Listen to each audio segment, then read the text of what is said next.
Hey everybody, I'm Sheila, President and COO at Signet, and I'm so glad you guys could join me today to talk about the SAT and the ACT in these pandemic times. I want to wait a few more minutes to see if a couple more people can join us, and then we'll dig into the presentation. Okay, I think we should get started. Can everybody hear me okay? I know you're all muted, but if you can't hear me, somebody put something in the chat, please, so I will know. Without further ado, because I do want to leave enough time for all of your questions, I think we'll just jump into the presentation. I'm going to share my screen, and again, I won't be able to see any of you when I do that. So if you have a question or you can't hear me, please do put something in the chat, and then I'll be able to kind of pop over and help out with whatever issue you might be facing. All right, so we're here to talk today about how to choose between the SAT and the ACT, and also how to test prep during a pandemic. So we've got a lot to cover, and I know everyone's got questions because there's so much uncertainty around this. It's a developing situation. Every day something new has come up. So let's get to it. So we're going to start with some of the basics here. How are these tests different? Do colleges care which tests you take? And how are the scores used in admissions? So I've got a few slides here that'll take us through these things. We'll start with what's on the test. This will answer the question of how are these tests different, and what should I do, or what should your student do? Most people have heard of the SAT. The number of people who've heard of the ACT is certainly growing every day. The ACT is actually the test that more people take worldwide, and more people submit to US colleges. And it's been that way since 2015. The SAT sort of stands out in your mind as the test that you take to get into college, but that's actually not so true anymore, given that these two tests are direct competitors. They test pretty much exactly the same type of content, and colleges don't care which one you take. So we like to say students should figure out which one they're more naturally suited to, and then focus all of their attention on one test or the other instead of trying to do both. There's certainly no need to do both, but let's dig in a little bit. So the SAT is out of 1,600. You can get 800 points on the combined reading and writing section, and 800 points on the math section. And there is an optional essay. The score for the essay doesn't contribute to the 1,600. It is optional. There are no schools in the United States that are requiring it these days. So I usually tell students not to take it. It's 4 sections, as you can see broken out here, a total of 3 hours and 50 minutes. When we look at the ACT, you'll notice it's quite a different structure, though the material is mostly the same. The score is out of 36. There's an English section, a math section, a reading section, and a science section, and you get a score out of 36 on each of those 4 sections, and then they average across those 4 to get a total score out of 36. We call it a composite score. There is also an optional essay section, just like with the SAT. No college requires it, so you can skip it. You don't get bonus points for doing extra work here. And the total test is 3 hours and 35 minutes. So it's a shorter test. And that also kind of trickles down into the structure of the test itself. There are more questions on the ACT in less time than on the SAT. So students need to be quite good at reading quickly and moving quickly through a test to do well on the ACT. They may not naturally be fast readers or strategic with their time. That is something that a tutor could teach them, or practice could help them get better at. But generally, the quicker you are, the better you're going to do on the ACT. The SAT does give you more time per question, but the questions are less straightforward. So you need a little extra time to figure out how do you even approach this math question, or the passage may be a little bit longer that you have to read before you can get to answering questions. So it's made up for in other ways. In terms of the content, they test the exact same level of math, the exact same grammar and style topics in the writing language section. The reading comprehension questions are extremely similar. The passages are a little bit different, but for the most part, they're testing the same skills with the same kind of content. Now you'll notice the science section on the ACT seems like the real outlier. The name science scares a lot of students, but it's really not a test of scientific knowledge. It's more like a technical reading section. So there are passages to be read that consist of text plus maybe a diagram or a graph or a chart, and students need to feel comfortable reading those materials. But then the questions are really reading comprehension type questions, just about technical information. So nothing to be scared about if your student is not, quote unquote, not good at science. That doesn't mean the ACT is not a test they should consider. And we'll talk a little bit about how to choose between these as we move forward. But as I said, colleges don't care which one you take. Some scholarship programs might say you need the SAT or the ACT, but no college is going to say you need one or the other. Even for sports recruiting, you can take either one. There is an official concordance between the SAT and the ACT. The two companies got together and worked out what would be equivalent between the two of them. So even if your student has an SAT score and you're wondering what would that be on the ACT, you can look at the official concordance and see what that score equates to. And that's what colleges will do as they're evaluating students as well. They'll use that concordance to compare scores. Now, I mentioned that colleges don't care which one you take, but I think it's worth zooming out a little bit and thinking about, well, what actually matters in the college process and where does the SAT or the ACT fit in? These are roughly in order of importance in the application process, but every admissions office has its own kind of way of reading applications and prioritizing the different elements. There is no one formula of we weight this 10% and then this is 50% or anything like that. Most colleges, certainly most selective colleges, use something that they call holistic admissions, which gives them the freedom to kind of keep it all in a black box, and they don't have to say, this is how much this matters. Or they can say, for this student in their particular context, grades matter more. Or for this student, their extracurriculars matter more to us. So they can kind of choose how they weight things, and they don't have to apply it standardly across all of their applicants if the context of that student may suggest that they need to do something else to evaluate the student's fit with the school. So obviously they're going to look at grades. They're going to look at the overall GPA. They're also going to look at the GPA in the more rigorous courses. So how did the student do when they were really challenging themselves? They look at the overall rigor of courses. They want to know that the student is challenging themselves and not just taking easy classes for an easy A. They will also look at SAT or ACT scores. Now, not every college looks at these. There are test optional, test blind, test flexible colleges. If you have questions about that, we can talk about that more. Certainly in the context of this pandemic, many colleges are going test optional. I expect even more to go test optional. The big names, the Ivy Leagues, have all gone test optional for this year's applicants because all of the tests have basically been canceled since March. So when students would normally take the test, they haven't been available. A lot of colleges were going test optional before the pandemic.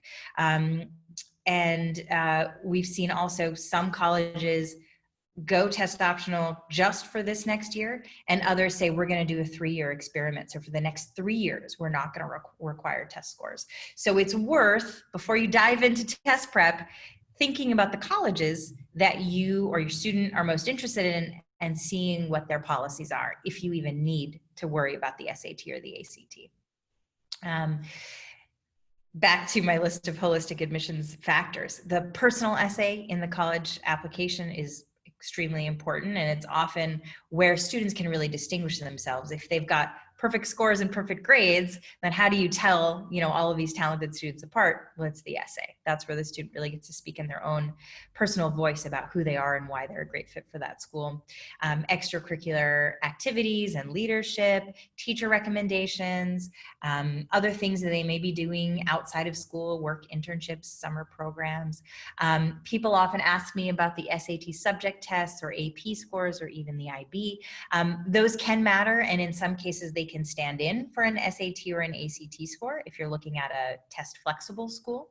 But they tend not to make or break an application. And we've seen them not be that important in the overall decision. Legacy status, whether the student's parents or close relatives went to that school, can make a difference. Some schools require an interview, and at some schools it means more than at other schools. And then some schools will also evaluate your acceptance based on your financial need. Some schools are what we call need blind, where they don't see if you're asking for financial aid or not. And so they can make their decisions independent of that. And then there's some that are need aware, where unfortunately, students who do not have any financial need may actually get a leg up in the process. So these are all things to consider in this sort of ecosystem of college admissions, and you see that the SAT or the ACT are just one part of this, and probably not the most important part, and at many schools not even a part. So keep that perspective in mind as you think about how to choose which test, or whether to choose a test or whether to prep or not. So now to think about how you actually prep, first thing you got to do is pick a test. We'll go into some detail about that. Once you've picked a test, you got to define the score that you're aiming for and pick a test date. I usually say pick 2 test dates. You have a first test and a second test. And then based on that information, you make a plan of how you're going to move towards that test date and prepare yourself to do well on that test. So I always say make a plan and stick to it, because we can make a plan, but if you don't keep yourself accountable to that plan, well, then it was all for naught. So we'll talk a little bit about accountability as well. So in terms of picking a test, what we recommend is that students take official practice tests under realistic conditions. A lot of test prep companies will do this sort of testing for free. We at Signet do it for free almost every weekend. We used to do them in our office, so students would come in and they'd sit down, we put a test in front of them, there'd be a proctor. Of course, with this pandemic, we're doing Zoom proctoring. So if you're interested in having your student do these tests and figuring out which tests they should do and building a plan, I'm happy to do that. We do it totally for free. We'll talk more about that towards the end. The official part of this recommendation and the realistic part of this recommendation are the most important pieces here. You want to use good official practice material. So the SAT has, I think, 10 official SATs on its site, on the College Board site. The ACT releases tests all the time. There is one that is on their website that students can take as an official practice test. Test prep companies also have access to these things and can share them with you. You can buy them either from the test maker's website or your local bookstore. But it's important that it is a test that is made by either the ACT company or the College Board when they do the SAT. There are a lot of prep outfits out there that sell these materials and write their own tests and sell these materials, but that's never going to be as good as the real thing. So take an official practice test. And then the realistic part I said was really important too. Realistic means under timed condition, following the right time constraints that the test actually offers. And that includes taking the right amount of breaks. Some students just barrel through this test and they don't take a break. And by the time they get to the 4th section, they're completely exhausted and hungry and have to go to the bathroom and they can't focus. So we're not getting a really good read on how they're doing. So you know, if you work with us, we'll time you, we'll give you the breaks, or I can send you the instructions. But if you're getting an official test, make sure you look, if you're getting an official test on your own, make sure you look up what the timings are so that your student can follow those. Realistic also means they should be in a quiet space, without a computer in front of them, without their phone on. You know, those things are not allowed in the testing environment, the real testing environment. They should do it on ideally a Saturday morning at 9 a.m. because that's when the real tests are offered. And their brains are just working differently on a weekend on a Saturday morning than they would be on a Tuesday afternoon or what have you. So it's always better to try to get as realistic of a picture as possible. And those practice tests are not meant to seal a student's fate or give us an indication of what they're going to score on the real thing. It's really meant to give the student an experience of each test so that they can think about which test felt easier to them or where they felt more comfortable, but also to give us a picture of what they actually need to work on. And it can really help us build that prep plan that I mentioned, not only by helping us choose a test, but also by seeing sort of at a really detailed level, what kinds of questions do they need to work on? What kinds of topics do they need to review? What strategies might be helpful in managing their time? So this is a really important part of the process, not just for picking a test, but for deciding what comes next. So once the tests have been taken, you want to grade it. You can compare the results and again, use that official concordance to see which test the student did better on. But you also want to look at experiential qualitative factors.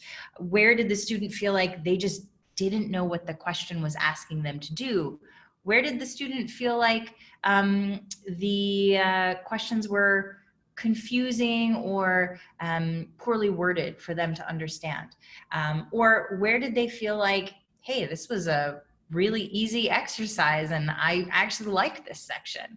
All of those things can really matter too, because at the end of the day, a student can learn how to do well on either test, but their motivation to do well on either test is really closely tied to how uncomfortable they felt. Let's say it's inversely correlated to how comfortable they felt on the test. If they felt like it was easier, they're going to be more motivated to work hard and probably will get a better score.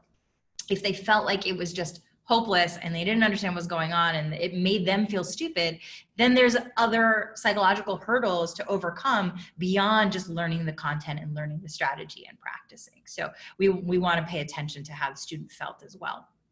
And then once you've decided which test to take, you just want to take one of them. You don't need to take both. Even though they're quite similar in terms of the content and even the format in some cases, you don't want to split a student's attention between these two tests. The test dates tend to stack up right next to each other, so it wouldn't be like they could study for a while for the ACT and then switch to the SAT. They've got to be doing both at the same time, and that just spreads them a little bit too thin. We find it's much more effective to just take one.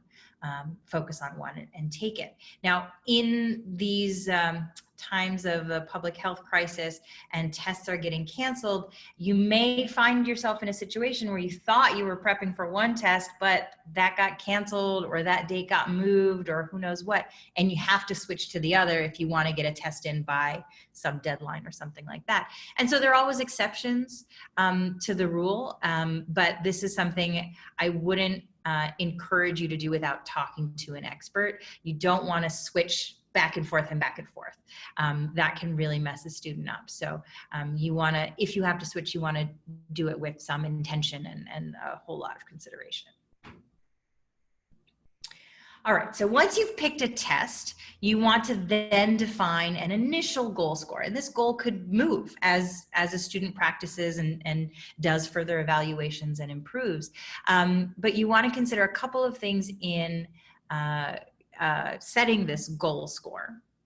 One are the college goals, right? So like I said earlier, some colleges don't even need the SAT or the ACT. So think about that. Like, is it worth going through this whole exercise? You know, whether or not you're paying for a prep course or a tutor, it's your students' time. And there may be better things that they could do with that time. Not just having fun or, you know, sleeping or playing video games. They may actually be able to do something really significant that would be both enriching to them in terms of their education or their personal growth, but also look really good on their college applications. And it may be a better return on your investment of time and money to do that other thing instead of prepping for the SAT or the ACT. So think about your college goals. Think about what kinds of colleges you're looking at. This graphic that we've got in here is something that we put together based on information from Barron's Profile of American Colleges, which is a really amazing publication that unfortunately they decided to shut down. But it puts colleges in these bands of competitiveness. And you can look across those bands and see the ranges for the SAT section scores, or the ACT scores, and the unweighted GPA. So you can kind of find yourself on this chart and think about, okay, if I've got a 600 on the math section and 3.4, that puts me in this competitive plus band of schools. And then you can look at that list of schools and say, oh, all right, these are the kinds of schools that I should really be targeting. And maybe I'll stretch a little bit to, you know, include some very competitive or very competitive plus, and maybe my safety is going to be on the competitive side.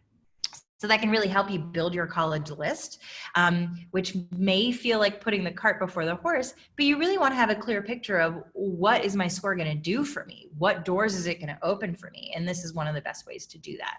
So I can send these resources out to everyone who is registered, so you can kind of map that out for yourself. So think about your college goals. What kind of scores do you need to get to the kind of colleges you want to get to? Where are you starting? And this is where that diagnostic score comes in. So if you're starting at a 500, it's pretty unlikely you're going to break 700 unless you know, go through some really intense form of prep and you do it for 9 months and you do, I don't know, every single practice test that has ever been released. It's certainly possible. But what's more realistic is 100 to 300 points on the SAT. You know, depending, overall on the SAT, not per section, just to clarify that. So that's like 50 to 150 points on one section. That's much more realistic of a score gain. So think about where you're starting and what's realistic to get to. The other thing that can determine that goal score is the student's own motivation. If they're super driven and they're starting at a 500, yeah, maybe they will get up to 700. But if they're not motivated and you're really the one pushing the prep, it's kind of unlikely that they're going to do everything as well as they need to do it in order to pull out that score. You also need to think about how much time they have. So with a pandemic, everyone's got time on their hands now because there are no extracurriculars and school seems a lot less rigorous than before for most students. But that doesn't mean they're going to spend all of their free time just studying for the SAT. I think that would be cruel. So you got to think about what's realistic in terms of how much time they're going to put towards this. Generally, we're recommending an hour and a half a week with a tutor, and then about an hour to 2 hours of practice work every week, with a full practice test, which is almost 4 hours, every 4 to 5 weeks. So that adds up. And if you want to see high scores or a large increase in your score, you're going to have to put the time in. And note that the higher you get on the scale, the harder it is to move up. It's not as easy to go from a 500 to a 600. Excuse me, I'm saying it backwards. It's not as easy to go from a 700 to an 800 as it is to go from a 500 to a 600. So you've got to keep that in mind as well. And beyond just the kind of daily or weekly time a student may be able to put towards this, when extracurriculars and part-time jobs and all of the other stuff comes back, students should integrate those things back into their lives.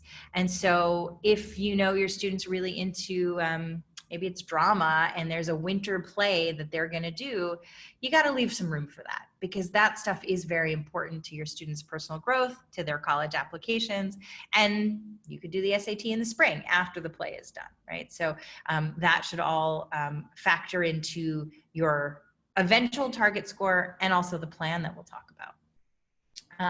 So once you got a target score, you got to pick a test date. And I usually say 4 months of prep is pretty standard. If you're trying to make some remarkable improvement, you might want to do more than that, but you want to be careful about when you start, because you don't want to have a student like starting freshman year and prepping all the way up to junior year. They're going to get burnt out. You're going to run out of materials. You know, it's just going to get old. So don't prep for too long. But here are the test dates for 2020 and 2021, the next season, the next fall season of test days. And you'll notice some of these dates are in bold because these are new dates. Normally the ACT is only September, October, December, and so on. And the SAT is August, October, November, December. But because so many dates were canceled over the spring and summer, both testing agencies wanted to add more capacity. The ACT added 5 new dates, which is tremendous. The SAT only added 1, which is not as great. Both testing agencies are having a lot of trouble managing the pandemic. They are not communicating well about test cancellations, the re-registration process, refunds, moving test dates, moving test locations. When are you going to get your scores? Right now, the ACT website is essentially broken. And registration for these fall dates was supposed to open on Monday.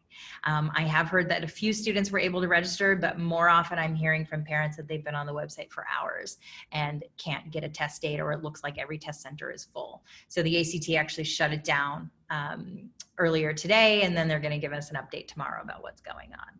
It's a mess. And everyone is just really disappointed in how they've handled this, or how they've failed to handle this well. But anyway, I digress. We have these test dates. As I said, I like students to choose 2 test dates. Most students take the test 2 or 3 times. There is a marked improvement usually between the first and second test, because the student has sort of been through the process, they know what to expect. And then between the second and third test, there's usually some improvement. After 3, you really don't see much improvement unless students are doing something radically different with their preparation. So I usually say choose test dates that are like 2 months apart. So if your student is a rising junior right now, I'm saying don't worry about the 2020 test dates. Let the seniors have those if they even occur. But also, in 2021, the dates are less likely to be canceled, so there'll be less frustration for you. So let's say you've got a rising junior, and maybe you want to target the February test because that just works out with their schedule and their score goals. So that's almost 6 months from now, and you could start prep late September, early October for that date. And then you could choose the April date as your second one. So you'll get your scores back about 2 weeks after the test date. And then you should have some time to like digest that and give the student a little bit of a break, but not so much of a break that they forget things that they had just learned in their prep. You want to build on that momentum.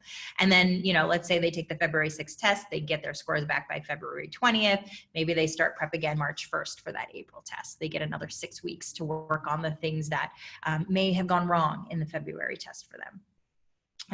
So that's kind of how you want to think about your test dates. Once you've got the test dates and you're pretty sure about your plan, go ahead and register, because these test dates do go fast. With social distancing, the capacity is less. A school that used to test 300 students can now only test 100 because they have to be spaced out in the cafeteria or whatever the room is. So the spots will fill up fast. So I encourage you to get your spots as soon as you know kind of what you're aiming for, just to have them all set. All right, then you need to build a plan. You've got your goal score, you know your test dates, you know what the end of the road is, and now you got to figure out, all right, what do I do between now and then to get to the score that I want, right? And so we recommend building a plan, and this can be a written plan. I have had students build this in a Google Calendar, and it's really beautiful, and they get reminders of what they're supposed to do, and they block out time for themselves. I've had other students just kind of write it down either on a spreadsheet or a piece of paper, but I think it's a really good idea to write it down.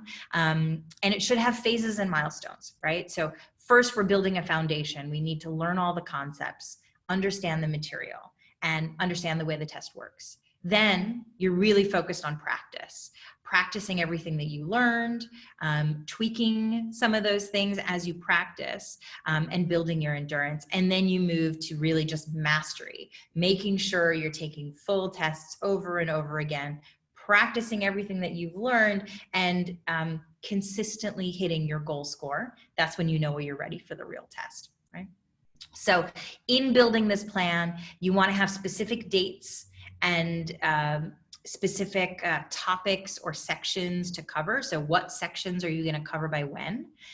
When are you going to do actual practice tests? And this isn't not just an exercise in choosing dates. It's actually making the time for it, because you need 4 hours on a Saturday morning, right? So set aside that time. Don't let anything be scheduled over it. How much time a week are you going to devote to studying? Which days of the week are you going to use for this? How will you know when you need to ask for help? You know, should you bang your head against the wall on a certain type of problem over and over and over again? No, you know, students need to sort of set their own thresholds. And if they're able to do that and say, okay, if I get this type of algebra problem wrong 3 times, then I'm going to ask my math teacher for some help on it, right? Something like that, a threshold. How will you know if you're ready? What does success look like, in essence? And if your student has a learning difference or any kind of accommodation, how are they going to practice using that? So a lot of students prep for the test the way any other student would prep, but they haven't factored in the fact that they have extra time. And how should they use that extra time? How do they keep themselves focused for a 6-hour test instead of a 3.5-hour test? It can be very challenging, and they need to practice that. Or if they have like a visual accommodation, we've had students in the past who are almost legally blind, and they qualified for a large print format test. Well, they need to have all their materials in that large print format. And so these are things you have to think about and build into your plan, so you make sure you're practicing in the right way. All right, and then we should talk about how COVID-19 has impacted all of this. And I've only got a few more slides, and we'll open up to questions. I've touched on a couple of these things as we've gone along, but there have been many, many test cancellations. So the SAT was sort of spottily canceled in March of this past spring. Not every center was canceled, but many were. And then the ACT went ahead and preemptively canceled the April ACT, which people praised them for, because took some of the uncertainty out. They were able to cancel it weeks in advance. And then the SAT went ahead and canceled May, and then canceled June. The ACT, interestingly enough, was able to administer the test in June in a few states. In places where school districts were not closed, and there were a few of them, they were able to hold the test. Same in July, they were able to hold a number of tests. And it was interesting to watch. A lot of our students in Massachusetts were looking to go to upstate New York or Maine or Vermont, to areas where schools were open to take the test. That's a big hardship. It costs money. It's also a risk. You know, you're traveling. So I'm not going to judge anyone's decisions about what they do here, but the SAT and the ACT are not the end all be all in college admissions. And so you need to weigh the risks accordingly. And think about how to navigate the situation in a way that's both respectful of your students' college process and all the hard work that they've put into their education, but also balancing the risks that you can tolerate for your own family. So there have been widespread test cancellations. The next SAT is in August, the first ACT is in September. I do expect them to be canceled. I expect there to be cancellations all throughout the winter. So be prepared for that. Even if your student is prepping and has to take a test before November 1st for early applications, if they're a rising senior, have that in the back of your mind. Make sure your student understands that this might happen. And it might be as frustrating as getting a cancellation notice the night before the test, or showing up to the test center and finding out that it has actually been canceled. That happens a lot in these past couple of months. We've heard a lot of those stories. So kind of prepare for the worst, but hope for the best. Colleges have been changing their policies around tests, which I also mentioned. If you're interested in seeing a list of test optional colleges, go to fairtest.org, and I'll send this out in a follow-up email. They're a great watchdog group that just monitors what colleges are doing around testing. The SAT and the ACT both were talking about remote tests, so tests that could be delivered electronically to your home computer or tablet. The SAT announced that, I want to say in May, and then promptly backed off of it by the end of June, early July. The ACT has not backed off of that. It's still on their website, though there are no details about it. I personally think that it might happen with the ACT. The ACT has been offering a computer-based test since 2016 to everyone testing outside of the United States. So they have the software, they've kind of worked out all the bugs of that computer-based testing. Now they're working on the sort of security of sending it to a student's home or dealing with access issues, or if a student doesn't have a computer or doesn't have Wi-Fi or what have you. They may figure it out. I'm not sure. It's a big thorny mess. So that is something to sort of stay tuned about. If your student is a rising junior, as I said before, don't try to test in 2020. That just seems like a futile effort. It doesn't mean you can't prep now, if it makes sense with your goals and your time frame. But I wouldn't try to test in 2020, because I think it's just going to be an exercise in frustration. If you are a rising senior and you need those scores for your college applications, first start by researching your test optional policies at your schools. And keep in mind that the official admission site of a particular college may have different information than the COVID update, which is usually somewhere in a banner across the top of the screen. Colleges, I think, with everybody having to move remote, it's hard for them to get organized around updating their websites. So check both places, because I have seen that the information can be different there. So before you rush into test prep and doing diagnostics and registering for a test, look at the colleges that you want to apply to. Decide where you want to apply, and think about, do you need this test? If students, there are a lot of colleges that say, if you have the opportunity to test, we welcome a test score. So they're sending this kind of weird mixed message, which I think is a little bit dangerous. And I wish they would just say we're test blind, but a lot of them have not said that.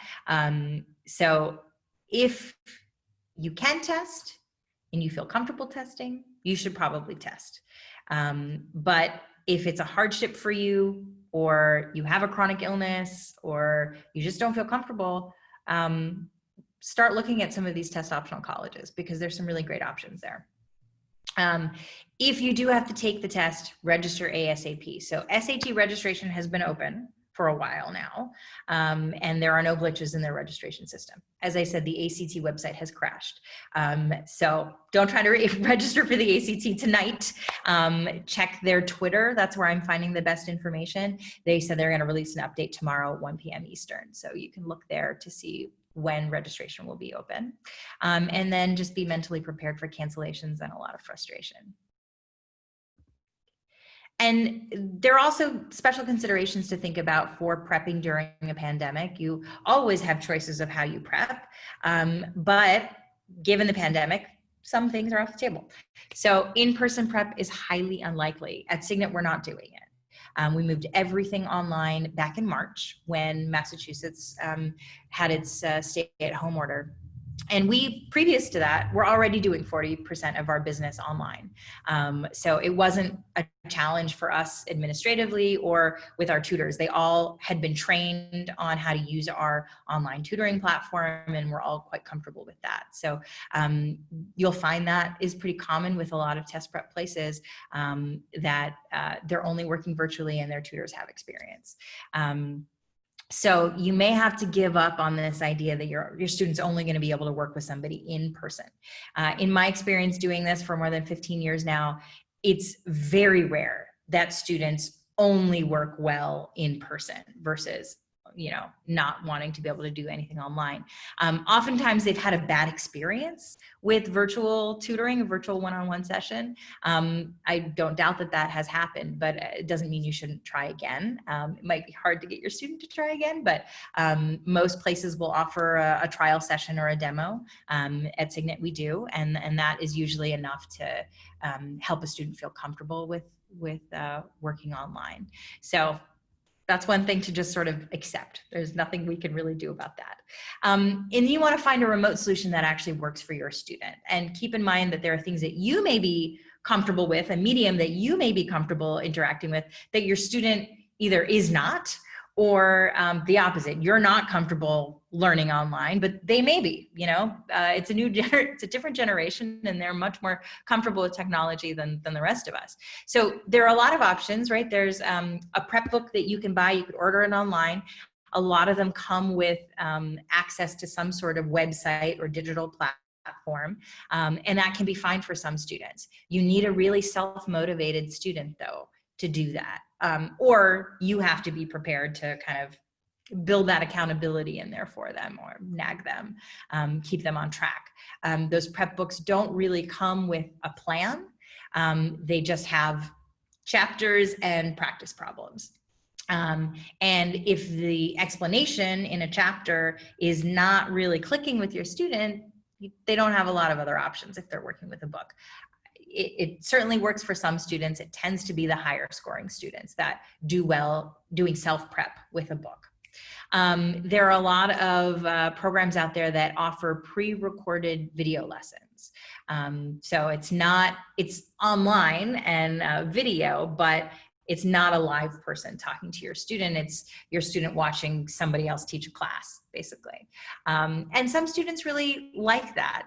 Some students are uncomfortable with the online interaction, and they like the idea that the person can't see them, and so they'll watch a pre-recorded video lesson, and then they have a library of videos that they can go back to if they need to review something. So that's often helpful for students, but again, they often come without accountability or structure. So you really need to figure out the plan and then plug these video lessons into your plan in the way that you've built it based on your diagnostics and your targets. There are adaptive practice platforms. So probably the most famous one is Khan Academy, where it'll track how you're doing and tell you what you need to practice, which is great. And they do have a lot of great videos and practice materials, but it also doesn't come with accountability or a plan. They've got some standard plans, but even though it's adaptive and and uses an algorithm to tell you what you need to work on, it's not really putting your student through a program that will work on their specific needs and be able to adjust based on how they're doing. But they can be very useful for a lot of students. And then you have live group or one-on-one lessons. And I like to say, make sure it's on a learning focused platform. So we're on Zoom right now. It's working fine for this webinar. But if I were going to try to teach you how to approach a complicated SAT math problem, this is not the best platform for it.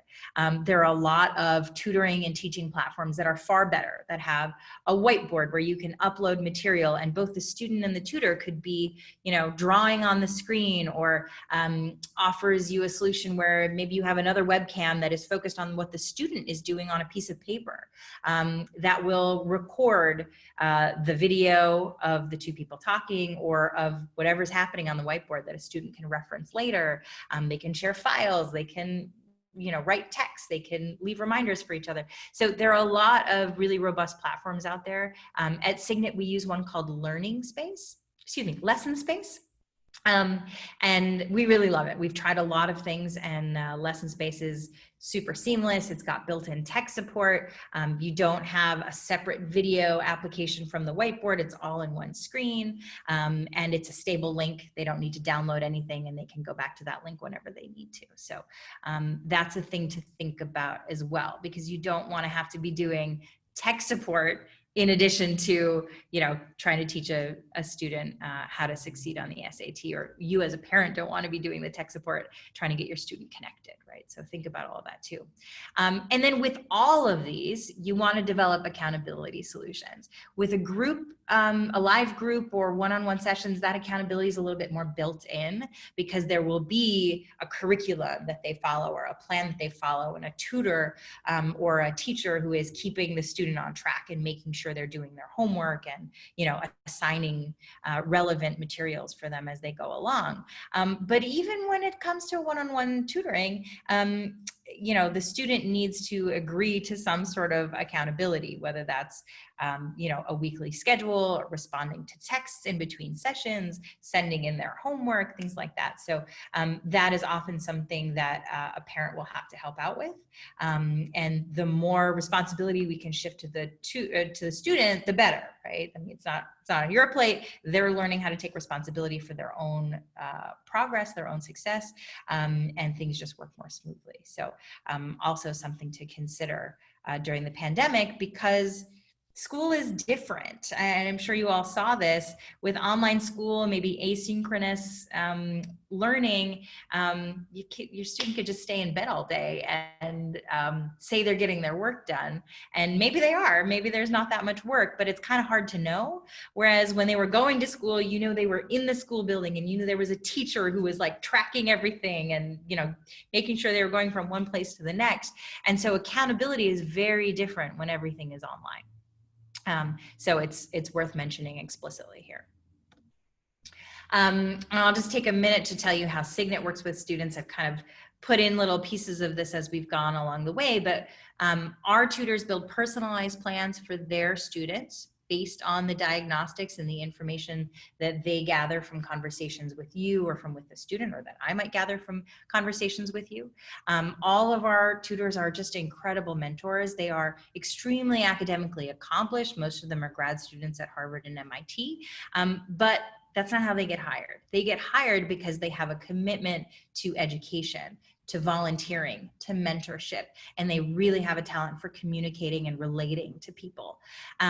We will help you from beginning to end, help you from understanding, this landscape of testing in college admissions, choosing tests, building a plan, taking you through that plan, looking at your results with you, and advising you on whether you should, retake or not retake, helping you determine your college list, all the whole process. And then we have a whole admissions team as well of former admissions officers that can take you from testing to acceptance.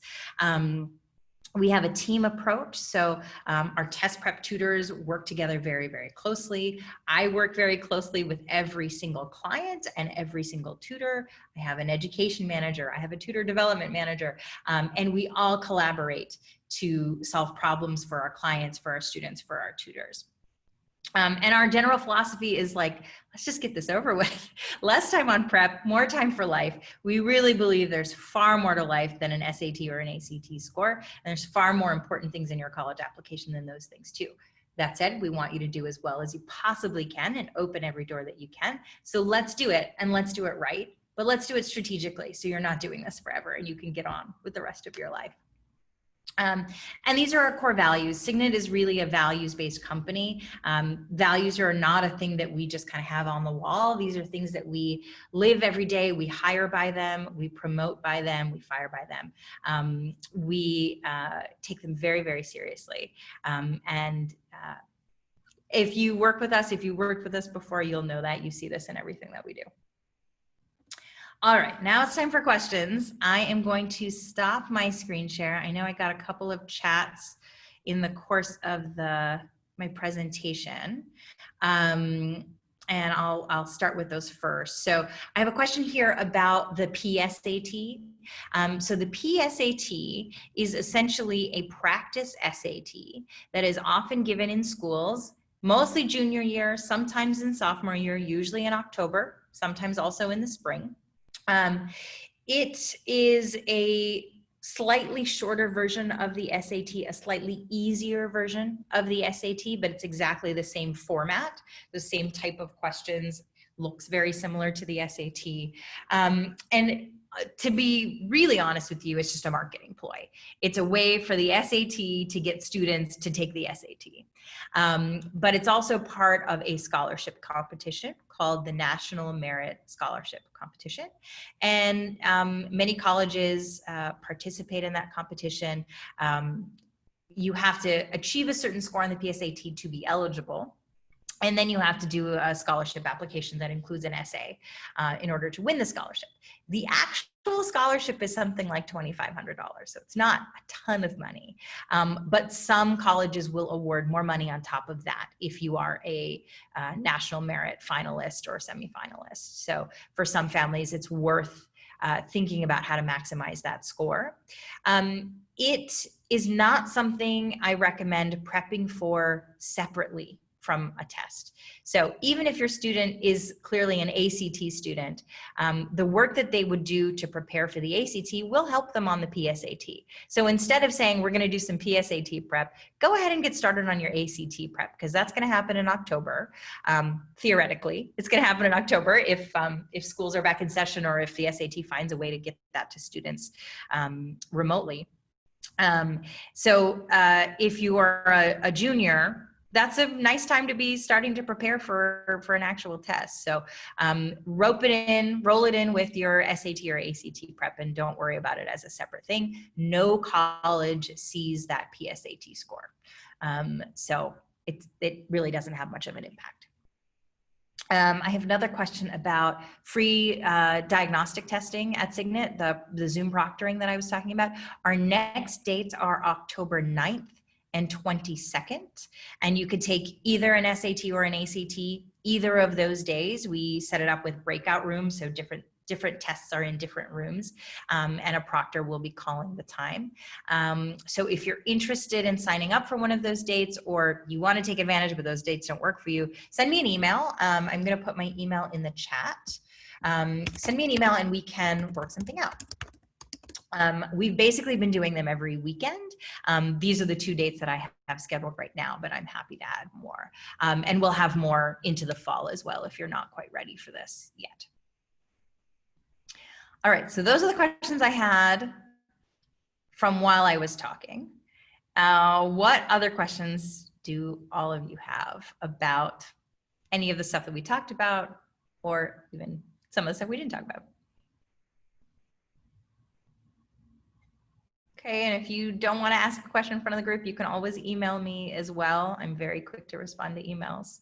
And we can talk through, your particular student situation, and I could give you some advice about how to move forward with testing.